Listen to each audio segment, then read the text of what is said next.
सलमान मकसूद ज़िला ननकाना साहब और राय शफाकत खरल ज़िला फैसलाबाद की दोबारा पुरजोर फरमाइश पर ये उर्दू गज़ल पेश नज़र है। खूबरू तो वो खूब था मगर दिल हिचकिचाता था। खूबरू तो वो खूब था मगर दिल हिचकिचाता था, क्योंकि उसकी मुस्कुराहट पे यकीन मुझे ना आता था। खूबरू तो वो खूब था। चलना बड़ी नज़ाकत से और देखना इधर उधर। चलना बड़ी नज़ाकत से और देखना इधर उधर। यूं ही बिछा के जाल को मुर्गे खूब फंसाता था। खूबरू तो वो खूब था मगर दिल हिचकिचाता था, क्योंकि उसकी मुस्कुराहट पे यकीन मुझे ना आता था। खूबरू तो वो खूब था। होती है क्या वफा उसकी जाने बला।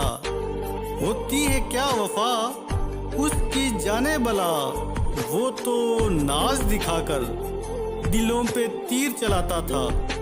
खूबरू तो वो खूब था मगर दिल हिचकिचाता था, क्योंकि उसकी मुस्कुराहट पे यकीन मुझे ना आता था।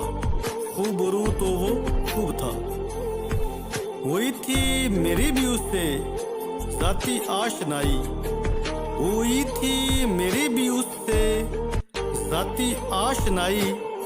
धोखा देना और सच ना कहना मशगला उसको बाता था। खूबरू तो वो खूब था मगर दिल हिचकिचाता था। न जाने क्या ठान थी रखी उसने इस ज़माने में। न जाने क्या ठान थी रखी उसने इस ज़माने में। पमाल मोहब्बत करता क्यों था, अख्तर क्यों खेल बनाता था। खूबरू तो वो खूब था मगर दिल हिचकिचाता था, क्योंकि उसकी मुस्कुराहट पे यकीन मुझे ना आता था। खूबरू तो वो खूब था।